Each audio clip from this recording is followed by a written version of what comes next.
Hey everybody, it's Luke over at Galaxy Tech Review, and today I've got a game for you. It's called the Magister. It's currently in beta. It's done by Nerdux. They had a previous game, Monster Slayers, on Steam, and you can check that out. I'll have a link to that in the description below. And you can the beta is open right now, so you can put this on your wish list on Steam, sign up for the open beta, and check it out. Now, what the Magister is this is a game that is a murder mystery. And basically what you're doing is you have 14 days to solve this mystery. And what's going to happen is you are going to be able to go to this place called Silverhurst, and another Magister has been murdered, and this is randomly generated. So every time you play this, it's going to be different. You can choose different Magisters to be, and what's going to happen with this is some of them are going to have weaknesses, different weaknesses, and different strengths. So you can go through and decide which one you want to play. And it's a very interesting game. It's kind of a turn-based card deck murder mystery adventure that you can, go through, and you can upgrade your cards as you go, and you can even search for clues in the murder mystery, talk to different people. You can use a diplomatic approach, or you can use a more stern approach where you're actually fighting with your card deck against whoever you encounter in the game. Now, they do have perks, and they also have skill upgrades, as you can see here. Some of them are listed. Some of them give you more cards that can possibly show up in your deck, and other ones give you other upgrades as well, as far as skills or progression specializations. So that's what we've got here, and we've got a ton of different stuff that you can use to get this going.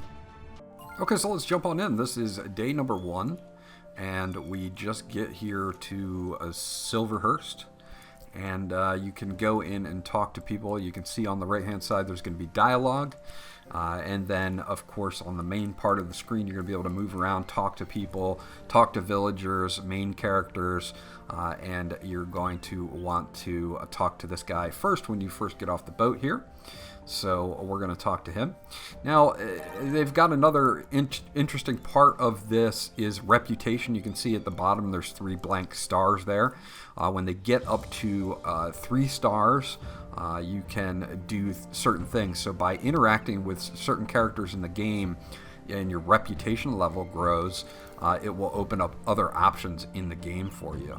So of course, talking to them will also get you XP, which will allow you to level up, which will allow you to get more perks and add to your card deck and things like that. So that is a good progression of it, and it's got, like I said, this is randomly generated, so it's going to be different every time you play it.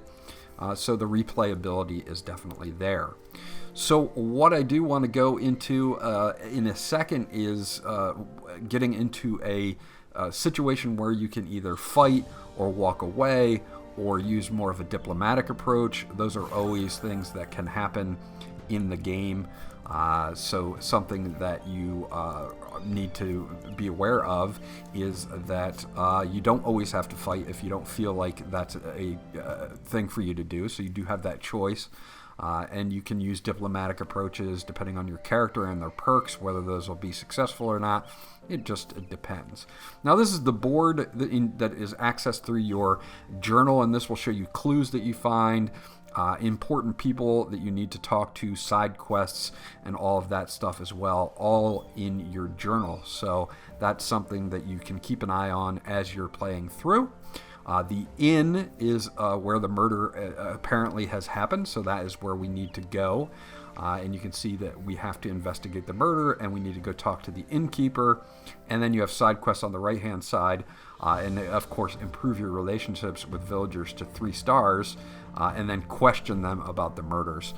So again, something that you can do is go through, take a look at your starting deck, what each card does, and then as you set up you'll get randomly generated cards, and then you can use those based on what you need. There's also empathy in this, and empathy allows you to buy new cards while you're actually fighting or having a duel with a certain situation. So there's lots going on in this. So let's go take off and go into the main spot here, and we'll check out some of the actual card game portion of this, getting into a confrontation, and then using cards and what they do and how it looks when you're actually battling. World map here, or this is the main world map that you're going to be looking at. We want to go to the inn because they said that the innkeeper is somebody that we're going to want to talk to about the murder, because the murder did happen here at the inn in this randomly generated game. This time it's at the inn, so that's where we're going to want to go.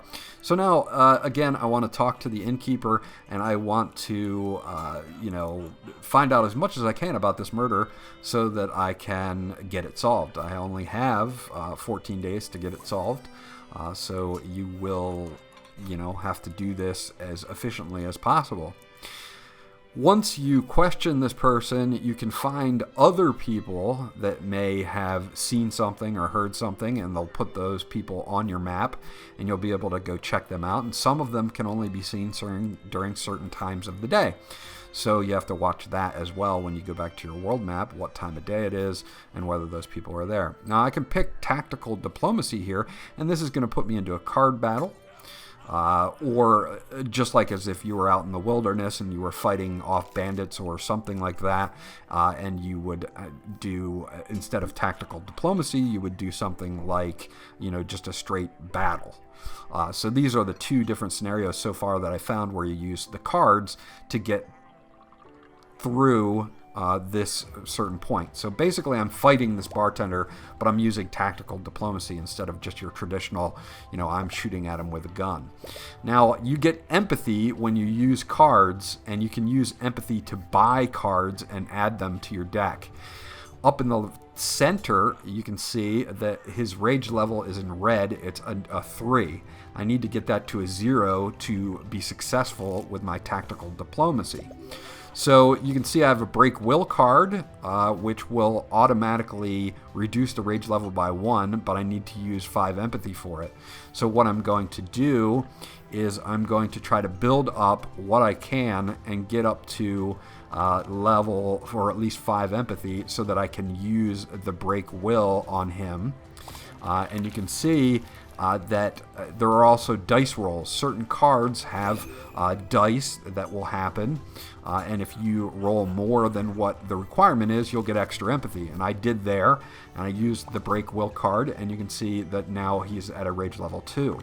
So there is a break will card at the top that I do want to buy, because I want that to be in my deck and hopefully come back up again to help me get that rage level down again. So you kind of have to go through and see what each card does and spend your empathy wisely, so you can make sure that you don't run out of empathy when you need it, so that you can actually get through this and use some finesse. So you have to kind of learn the cards and learn how much empathy you have and how much you should save in reserve. So there's a lot of tactics that go in with that.